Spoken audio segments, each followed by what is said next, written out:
Welcome, friends. I'm Dr. Rajsree Nambudripad. I'm an integrative and functional medicine physician and a SIBO specialist. If you're watching this, maybe you're feeling bloated, foggy, or frustrated. Maybe you look pregnant, but you're not pregnant. And someone may have told you, just drink this liquid elemental diet for 2 weeks and your SIBO will be gone. Sounds like a miracle, right? But what if this miracle only worked temporarily, and then your symptoms came back soon after food was reintroduced? Well, today I'm going to talk about the limitations of the elemental diet and why I don't recommend it as a first-line treatment for SIBO. And then I'll describe specific situations where I do find the elemental diet helpful, so be sure to watch the whole video.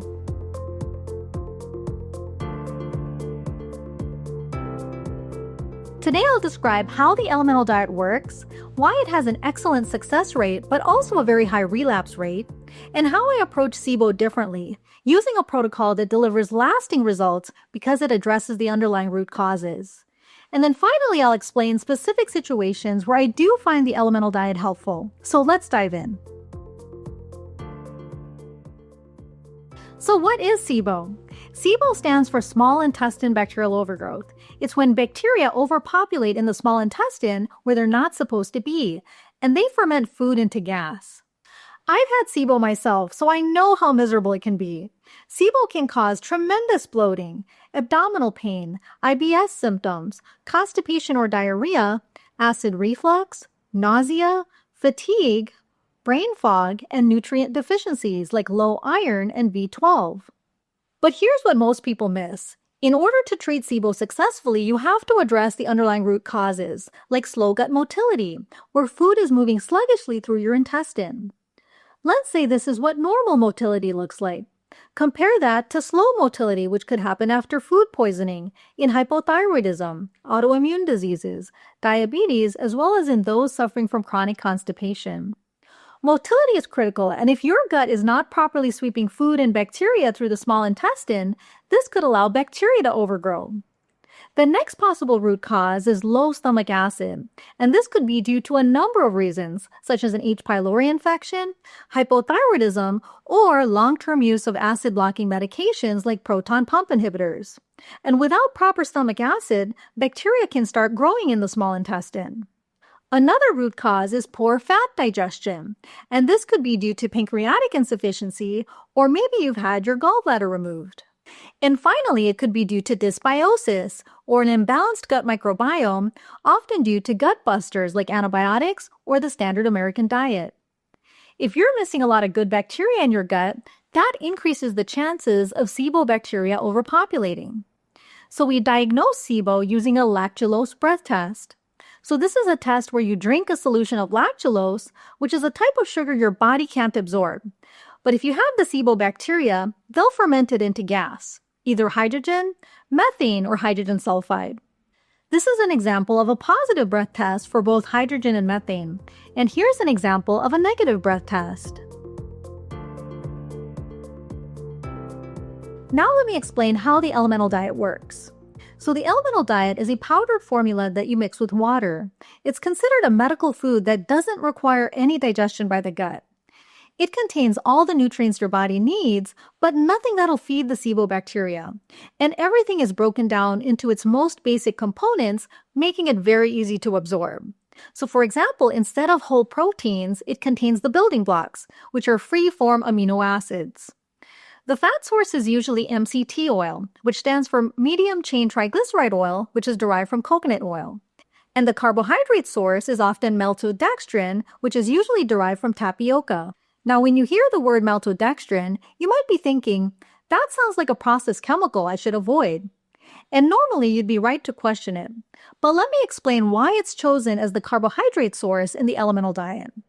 Maltodextrin is a very simple carbohydrate made out of 3 to 7 glucose molecules linked together, and it has no fiber. So it's designed to break down very quickly in the upper small intestine, so it gets absorbed into the bloodstream before it can feed SIBO bacteria further down in the digestive tract. And that's exactly why it's chosen as the carb source in the elemental diet. It provides you energy without fueling bacterial overgrowth. But the downside is that it has a very high glycemic index, meaning if you drink it too quickly, it could spike your blood sugar. And that's often followed by a blood sugar crash. So this is why I always remind patients to sip it very gradually over the course of an hour or longer. But for this specific purpose of providing you energy while starving the SIBO bacteria, it plays an important role. The elemental diet also has a full spectrum of vitamins and minerals to support your nutritional needs. Some versions of the elemental diet also contain a sugar called dextrose, which is chemically identical to glucose. And like maltodextrin, it gets absorbed quickly, so it doesn't feed SIBO bacteria. However, for patients who are prone to blood sugar spikes or candida overgrowth, I prefer formulas that are dextrose-free, because as you know, sugar can feed fungal overgrowth. The other thing you want to avoid in the elemental diet is whey protein isolate, because whey is a dairy protein that can trigger more gut inflammation and immune activation, especially in those with IBS and autoimmune disease. The whole purpose of the elemental diet is to calm and heal the gut, so you definitely want to avoid all dairy proteins. In my practice, I use the Physician's Elemental Diet by Integrative Therapeutics.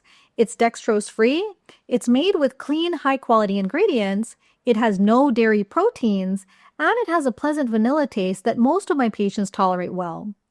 Many of my patients have tried other brands of the elemental diet, many of which do contain dextrose, and the feedback has been consistent. They don't like the taste, which is too sweet or artificial tasting. And that's why I've stuck with the Physician's Elemental Diet, and I now have it available on my online store. Now, in order to starve the SIBO bacteria, you have to drink the elemental diet exclusively for 2 to 3 weeks. And yes, I know that sounds extreme. No solid food, no fiber, just the solution for 2 to 3 weeks. But for someone suffering miserably with SIBO symptoms, it can feel like a lifeline. And many do feel dramatically better after those 2 to 3 weeks, and their repeat breath tests often turn negative. But here's the problem, something you want to know about before starting this extreme treatment, which can be costly and challenging. The bad news is that the symptom improvement from the elemental diet doesn't always last, and once food is reintroduced, the symptoms often come right back. In other words, the relapse rate is extremely high. Let me explain with a simple analogy. Your gut microbiome is like a garden. The good bacteria in your gut are like the flowers. The SIBO bacteria are like the invasive weeds. The motility in your gut is like the irrigation system. Digestive enzymes, stomach acid, and bile are like the pollinators, which are the bees and the butterflies. Postbiotics like butyrate are like the nutrients in the soil. The elemental diet? Well, it starves the entire garden, so it's like blocking out the sun. Yes, the weeds die, in other words, the SIBO bacteria will die, but so do the flowers. The bees vanish, the soil dries up, and the garden becomes lifeless. And then, the moment the sunlight returns, in other words, when you start eating food again, the weeds come right back. In other words, your SIBO symptoms and bloating reappear. And that's because the real problems were never fixed. The irrigation system, similar to the motility in your gut, is still broken. There are no pollinators, like maybe you have inadequate pancreatic enzymes or stomach acid. The garden bed, like the gut lining, is still cracked, like maybe you still have leaky gut. And the soil was not fertilized, like maybe your gut is still missing good bacteria. My point is you can't starve your way to a healthy gut. Relief of symptoms is not the same as truly healing the gut and addressing the root causes of the condition. And that's the problem when we use an exclusive elemental diet to treat SIBO. Now, what does the research tell us? One of the first studies on the elemental diet was done in 2004 by Dr. Pimentel and his colleagues at Cedars-Sinai. They found that 80% of IBS patients with positive lactulose breath tests achieved normalization after 2 weeks on an elemental formula. More recently, they published another study in 2025 looking at the elemental diet in patients with SIBO and intestinal methanogen overgrowth. The study found that 73% of participants normalized their breath tests after 2 weeks on the elemental diet. 83% reported improvement in symptoms, and stool analyses showed reductions in key bacteria like Methanobrevibacter smithii, which causes intestinal methanogen overgrowth. So the short-term data is promising, but here's the issue. Neither study followed participants months later after food was reintroduced. And we know that SIBO has a high rate of relapse in general, regardless of the type of treatment. In fact, according to an article published by Dr. Satish Rao, up to 44% of people relapse within 9 months of treatment. In my practice, I've observed a very high rate of relapse after the elemental diet because it doesn't address root causes of SIBO, like slow gut motility, incomplete digestion of food due to low stomach acid or low pancreatic enzymes, or dysbiosis. And when those underlying issues are not addressed, the symptoms tend to come right back, often within days of resuming normal food. And that's why I don't recommend the elemental diet as a first-line treatment for SIBO. It may help temporarily, but that doesn't mean it's a lasting solution. There are other downsides to the elemental diet that I want to explain as well. Now, I mentioned before that the carbs in the elemental diet, which are maltodextrin or possibly dextrose, are quite high glycemic index, meaning if you were to gulp it down, it could really spike your blood sugar, and this could even make you feel unwell or even get a headache. And then later you might have a blood sugar crash. And that's because the elemental diet has zero fiber, so there's nothing to stabilize your blood sugar. So again, this is why I remind patients to sip it very gradually over the course of an hour or longer. Next, it could feed fungal organisms like Candida and SIFO, which is small intestine fungal overgrowth, basically the fungal version of SIBO. Due to the simple carbs and sugars, some people even end up with thrush after being on the elemental diet. Next, the elemental diet can lead to unintentional weight loss because many people don't have an appetite to drink a lot of the sweet solution. And a lot of my patients with SIBO are already underweight, so they're not in a position to lose more weight. Additionally, because it has zero fiber, it depletes the microbiome's production of short-chain fatty acids and butyrate, which are postbiotics. Normally, these are made when bacteria in our gut ferment dietary fiber. And ultimately, for a healthy gut, these are important players. And finally, the elemental diet doesn't support gut motility, it doesn't improve your digestion of food, and it doesn't restore good bacteria into your gut. It's a starvation strategy, meaning the hope is that by being on it exclusively for 2 to 3 weeks, it will starve all your SIBO bacteria to death. But without addressing the underlying root causes of SIBO, relapse is almost guaranteed. I've had patients who spent over $1,000 on a 3-week course of the elemental diet. Now, the exact cost of the treatment depends on your caloric requirements, and granted, you're not spending money on actual food during the course of the treatment. One particular young man comes to mind. He pushed through and drank the sweet solution, forgoing all food, which was tough because he had a family. And after the 3 weeks, he did feel tremendously better, and his repeat SIBO breath test turned negative. So initially, we were all celebrating. But within weeks of reintroducing food, his symptoms came right back. As a doctor, this is heartbreaking to witness, and I've seen this several times, which is how I came to realize that the elemental diet doesn't address root causes of SIBO. Now, there are cases where the elemental diet plays a helpful role, like in refractory SIBO that doesn't respond to other treatments. Let me give you an example. One of my patients is a 35-year-old woman with scleroderma, which is an autoimmune condition that severely slows gut motility. She's also vegetarian, which makes treating SIBO a bit more challenging, and she had already been through multiple courses of herbal antimicrobials, prescription antibiotics, and the low FODMAP diet.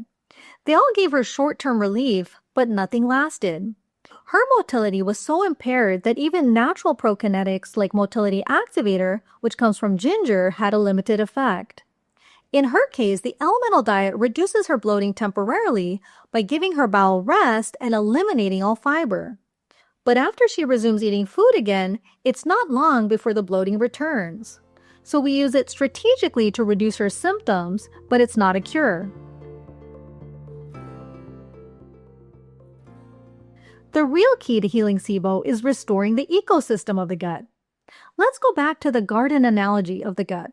Repairing the irrigation is like restoring the motility in the gut. We can do this using magnesium and motility activator at bedtime and meal spacing. Pulling out those pesky weeds is like strategically starving the SIBO bacteria without starving the rest of your gut microbiome. And we can do this using the low FODMAP and low lectin diet, which restricts only certain foods. Supporting pollination with the bees and the butterflies is like using digestive enzymes and betaine and pepsin if needed to help you better digest your food. Healing the garden bed is like healing leaky gut, because a lot of patients with SIBO have leaky gut. We can use IgG antibodies, also known as immunoglobulins, found in our spore probiotics, which can also help heal gut inflammation. And finally, we have to reseed the soil, which is like using probiotics. So we use spore probiotic IgG during the SIBO treatment, and then we switch to a more broad-spectrum probiotic, like our probiotic 100 billion, after completing treatment. So there's multiple steps involved in successfully treating SIBO, and that's exactly what my 4-phase herbal protocol is designed to do. In addition, the herbal antimicrobials that we use in the final phase of the protocol have tremendous anti-inflammatory benefits. In fact, after treating SIBO, in addition to resolving their bloating, my patients often report that their bowels are now regular. They have improved energy and focus, their brain fog lifts, their joint pain improves, their food tolerance expands, and their histamine intolerance improves. And most importantly, these are improvements that last, even after food reintroduction. Part of my protocol involves a strategy for prevention of relapse by continuing digestive enzyme with meals and magnesium and motility activator at bedtime. What I love about the herbal antimicrobials is that they restore balance to the gut microbiome. And not only do they treat SIBO, but they also treat CFO, which is small intestine fungal overgrowth, candida overgrowth, and dysbiosis in general, which is a bacterial imbalance. And the majority of people with SIBO also have dysbiosis in their colon.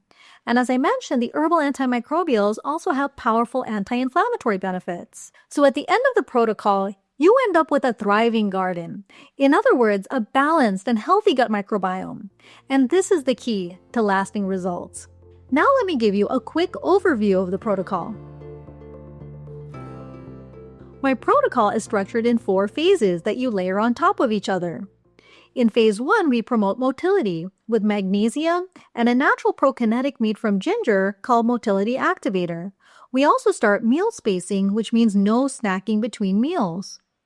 In phase 2, we reduce the gas levels using digestive enzymes and a low FODMAP, low lectin diet. In phase 3, we heal inflammation and leaky gut using spore probiotics with immunoglobulins.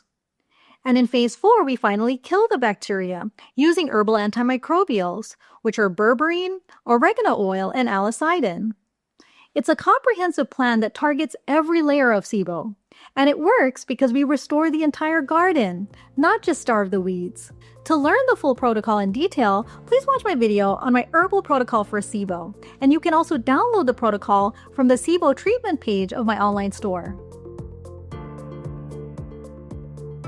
That said, I'm not against the elemental diet entirely. In fact, there are specific situations where I find it very helpful. First is in those who are underweight or malnourished. In this case, it can be a great source of easy-to-absorb calories, so I have them drink it in addition to their regular food. So we're not using it as an exclusive elemental diet to starve SIBO bacteria, but rather as an extra source of nourishment in calories. Next, I use it for those struggling with all the restrictions of the SIBO diet on my herbal protocol. For some people, the low FODMAP, low lectin diet can lead to weight loss because of all the restrictions. So if someone's already underweight, I have them use the elemental diet for extra calories and nourishment in addition to the SIBO diet. So I even had a patient who blended it with macadamia nuts to help lower the glycemic index. And she would drink this in addition to her regular food on the SIBO diet. I also find the elemental diet very helpful in cases of active gut inflammation. For example, if someone's having a flare-up of inflammatory bowel disease, such as Crohn's or ulcerative colitis, or maybe someone's having a flare-up of diverticulitis. So these are cases where taking a break from food is critical to healing the gut. So I'll have patients just drink the elemental diet in broth for a few days to support bowel rest while still nourishing their body. Next, for those with severe SIBO symptoms or miserable bloating, I like to use the elemental diet for a weekend reset. So this is where they just drink the elemental diet for 2 to 3 days and they feel significant reduction in bloating. So this helps quickly reduce their symptoms and then they can go back to the herbal protocol to really address root causes of SIBO. And finally, I use it in refractory cases of SIBO, like in those with severe chronic motility problems, like my patient with scleroderma that I shared earlier, where we use it periodically to reduce her symptoms. So all of these are strategic uses of the elemental diet, which is completely different from an exclusive elemental diet for 2 weeks aimed at starving SIBO bacteria. So here are my takeaways on the elemental diet. The elemental diet can definitely reduce symptoms quickly in SIBO, but it doesn't rebuild the gut. It doesn't restore the microbial ecosystem, and it doesn't address root causes of SIBO. True gut healing is like rebuilding the garden. We've got to clear the weeds, restore irrigation, bring back pollinators, heal the soil, and let the sunlight in. And that's exactly what my 4-phase herbal protocol is designed to do. And this leads to lasting symptom relief, better digestion, and vibrant health. And if you'd like to see real examples of how this works, visit my SIBO library, where I share the success stories and before and after breath tests from patients who got incredible outcomes using this approach.